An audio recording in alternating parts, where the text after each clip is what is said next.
Hi అండి, నమస్తే. శ్రీదేవి చేతి వంటలకు స్వాగతం. ఇవాళ రెసిపీ వచ్చేసి ఈ చలికాలము సాయంత్రం వేడివేడిగా ఏమైనా నాన్ వెజ్ ఐటమ్స్ చేసుకొని తినాలంటే ఈ విధంగా చికెన్ పకోడీ వేడివేడిగా చేసుకొని తినండి, చాలా బాగుంటుంది. స్కిన్తోనే తీసుకున్నానండి, మీ ఇష్టం స్కిన్లెస్ అయినా తీసుకోవచ్చు. నాకు ఎప్పుడైనా స్కిన్తోనే ఇష్టం కాబట్టి ఇట్లనే తీసుకున్నాను. బోన్స్ అన్నీ కలుపుకొని, బోన్లెస్ కాదు ఇది. 1.5 కిలో తీసుకున్నాను, 1.5 కిలో. ఇది శుభ్రంగా కడిగి పెట్టుకున్నానండి. ఇప్పుడు దీంట్లోకి మసాలాలు వేసి మ్యాగ్నేట్ చేసి పెట్టుకున్నాము. ఒక 1 అవర్ కానీ ఇట్లా ఎక్కువసేపు పెట్టుకుంటే బాగుంటుందండి. ముందుగా ఇందులో సరిపోయేంత వరకు కారము, బాగా స్పైసీగా ఉంటే బాగుంటుంది. ఇది ఒక 2.5 టేబుల్ స్పూన్ వరకు వేసినాను కారము. ఒక 1/2 టీ స్పూను పసుపు, 1.5 టీ స్పూన్ వరకు ధనియాల పొడి, అలాగే 2 టీ స్పూన్ల వరకు మిరియాల పొడి. మిరియాల పొడి ఖచ్చితంగా వేసుకోండి, అప్పుడే చికెన్ బాగా స్పైసీగా బాగుంటుంది. మిరియాల పొడి నీచు వాసన రాకుండా. రుచికి సరిపోయేమైన సాల్ట్, అలాగే ఒక 2 టీ స్పూన్లమైన గరం మసాలా. మనము బయట తెచ్చుకునేలాగా కనిపించాలంటే కొంచెం ఫుడ్ కలర్ వేసుకుంటున్నానండి.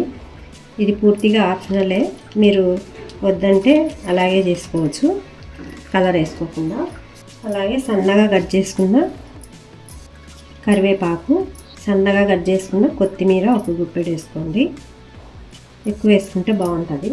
నేను ఇప్పుడు ఫ్రెష్గా దంచి పెట్టుకున్నానండి అల్లం వెల్లుల్లి పేస్టు. అప్పుడప్పుడు దంచి వేసుకుంటే టేస్ట్ బాగుంటుంది. 1.5 కిలో కదా, నేను 2 టీ స్పూన్లమైన అల్లం తెల్లవాయల పేస్ట్ వేసుకున్నాను. అలాగే 2 నిమ్మకాయలను తీసుకొని ఇలా రసం పిండి పెట్టుకున్నాను. కొంచెం ఎక్కువ వేసుకుంటే బాగా పుల్లగా బాగుంటుందండి. ఇవేంటి మసాలాలు. ఇప్పుడు ఈ మసాలాలను బాగా కలిపి పెట్టుకుందాము. మీరు ఇలా కలిపి పెట్టుకొని మీరు ఎప్పుడైతే చికెన్ పకోడీ వేసుకోవాలనుకుంటున్నారో అప్పుడు మైదా, కార్న్ఫ్లోర్ అప్పుడప్పుడైనా కలిపి వేసుకోవచ్చు. మీకు ఎక్కువ టైం లేకుంటే ఇప్పుడైనా కలిపి పెట్టుకోవచ్చు. నేను ఇప్పుడే కలిపి పెట్టుకుంటున్నానండి. ఇప్పుడు కార్న్ఫ్లోర్ మైదా వేసుకున్నాము. మీరు చికెన్ పకోడీ ఎంత చేసుకుంటున్నారో దానికి సరిపోయేమైనా వేసుకోండి. ఒక 3 టేబుల్ స్పూన్లమైన మైదా వేసుకున్నాను. అలాగే కార్న్ఫ్లోర్ కూడా 2.5 టేబుల్ స్పూన్ల పైన వేసుకున్నాను. ఇది బాగా అంతా కలిసేలాగా కలుపుకోవాలి. ఈ చికెన్ పకోడీకి కొంచెము కారం అందుకు ఎక్కువ వేసుకుంటేనే టేస్ట్ బాగుంటుంది, లేకపోతే చికెన్ నీసు వాసన వచ్చినట్టు ఉంటుంది. నిమ్మరసం కూడా కాస్త ఎక్కువ పిండుకోండి, బాగుంటుంది. ఈ మసాలాలంతా బాగా పట్టించాలి చికెన్ ముక్కలకి. ఇలా బయట తెచ్చుకొని తినేదానికంటే మనము ఒక 1/2 కేజీ అయినా తెచ్చుకొని ఇంట్లో చేసుకుంటే బాగుంటుంది కదా. వాళ్ళైతే నూనె మళ్ళీ వేడి చేసి దాంతోనే చేస్తారు కాబట్టి హెల్త్కి అంత మంచిది కాదు. ఇట్లా మనం ఇంట్లో అయితే ఎప్పటికప్పుడు ఫ్రెష్గా నూనె పోసుకొని చేసుకోవచ్చు. ఇలాగా అంతా బాగా కలిపి పెట్టుకోండి. ఈ విధంగా బాగా కలిపి పెట్టుకోవాలి. ముక్కలు నేను చెప్పడం మర్చిపోయినాను, మీరు ముక్కలు ఈ సైజులో కొట్టించుకోండి, బాగుంటుంది. మసాలా కూడా బాగా పడుతుంది. మరీ లావుగా ఉండే బాగుండదు, మరీ సన్నగా ఉండే బాగుండదు. ఇప్పుడు మనం అంతా నీట్గా ఇట్లా అనుకొని మూత పెట్టేసుకొని, మీకు టైం ఉంటే ఫ్రిడ్జ్లో పెట్టుకోండి. 1 అవర్ కంటే ఎక్కువైనా పెట్టుకోవచ్చు, మన ఇష్టం. మనకు అర్జెంటుగా కావాలంటే కనీసం 1/2 అవర్ అన్నా పెట్టుకొని తర్వాత చేసుకోవాలి. ఫ్రిడ్జ్లో పెట్టుకుంటే మళ్ళీ రూమ్ టెంపరేచర్కి వచ్చిన తర్వాత పూర్తిగా చల్లారినాక మళ్ళీ వేసుకోవాలి. నేను మళ్ళీ వేసి చూపిస్తాను. ఇందాక మీకు చూపించలేదండి, ఒకసారి చేసినాను అర్జెంటుగా కావాలంటే. ఇప్పుడు చేసి చూపిస్తాను చూడండి. ఇలా మనము ఒకటే ఆయిల్లో ఫ్రై చేసుకోవాలి. ఒక వాయి తీసినాను నేను, అందుకు ఆయిల్ అట్లుంది. అప్పుడు చేయలేదు నేను వీడియో. ఫుల్గా కాకుండా మనకి కొంచెం హెల్తీగా వేసుకోండి, బాగా కాలేమైనా. వేయంగానే కలపకూడదండి, పెనానికి అంతా అతుక్కుంటుంది. అందుకు కొద్దిసేపు ఆగినాక మనము కలుపుకోవాలి. ఫస్ట్ కాసేపు హై ఫ్లేమ్లో పెట్టుకోవాలి. మనం వేయంగానే సిమ్లో పెట్టుకున్నామంటే అవి మెత్తగా అయిపోయి క్రిస్పీగా రావు. అందుకు ఫస్ట్ కొద్దిసేపు మనము హై ఫ్లేమ్లో పెట్టుకోవాలి. ఫస్ట్ లాస్ట్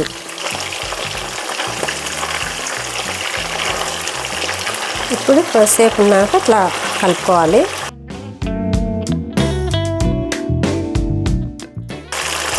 ఇది అన్ని వైపులా కాలేటట్టు మనం అట్లా కలుపుకుంటూ ఉండాలి.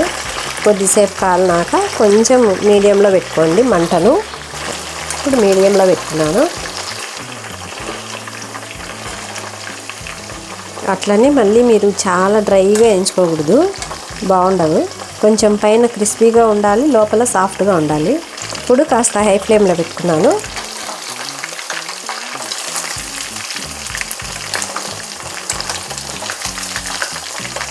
చూడండి, ఈ విధంగా వేయించుకుంటే సరిపోతుంది. ఇంకా చూడండి,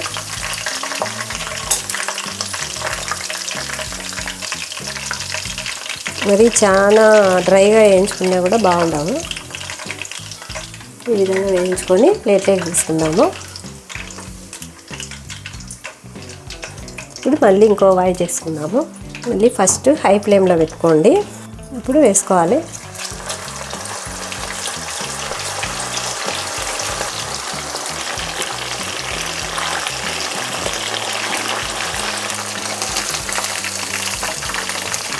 చూడండి, రెడీ అయినాయి. ఇప్పుడు స్టవ్ ఆపేసుకుంటున్నా. మనం ప్లేట్లోకి తీసుకుందాము. ఈ కలర్లోకి రాగానే తీసేసుకుంటే సరిపోతుంది. మరీ నల్లగా అయితే బాగుండదు.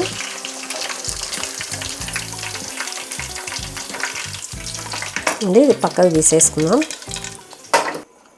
చూడండి ఎంత బాగా వచ్చినాయో. మీకు ఒకటి తుంచి చూపిస్తా చూడండి. ఇది పైన క్రిస్పీగా, లోపల సాఫ్ట్గా ఉంటుంది బాగా.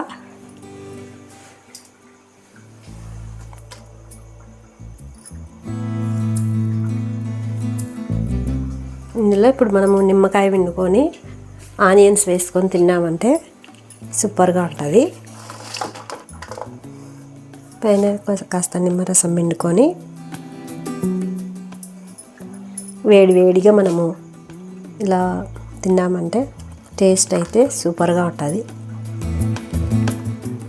సూపర్గా ఉందండి. మీరు కూడా తప్పకుండా ట్రై చేయండి. బాగా పుల్లగా ఫ్లేవర్స్ అన్నీ బాగా తగులుతున్నాయి. మిరియాల పొడి మాత్రం ఖచ్చితంగా వేయండి. మీకు ఈ చికెన్ పకోడీ రెసిపీ నచ్చినట్లయితే లైక్ చేయండి, షేర్ చేయండి, సబ్స్క్రైబ్ చేసుకోండి. సబ్స్క్రైబ్ చేసుకున్నాక పక్కనే ఉన్న బెల్ ఐకాన్ని క్లిక్ చేయండి. అప్పుడు నేను పెట్టే ప్రతి వీడియో మీకు నోటిఫికేషన్ అందుతుంది. సబ్స్క్రైబ్ చేసుకొని అలాగే వదిలేస్తే మీకు నోటిఫికేషన్, నేను ఏదైనా వీడియో చేసినా కూడా రాదండి. ఖచ్చితంగా బెల్ ఐకాన్ని క్లిక్ చేస్తే నేను పెట్టే ప్రతి వీడియో మీకు నోటిఫికేషన్ అందుతుంది. అలాగే వీడియో నచ్చినట్లయితే లైక్ చేసి షేర్ చేయండి. ఇవాల్టి వీడియో ఇంతేనండి. మరొక కొత్త వీడియోతో మళ్ళీ కలుద్దామండి. బాయ్ అండి.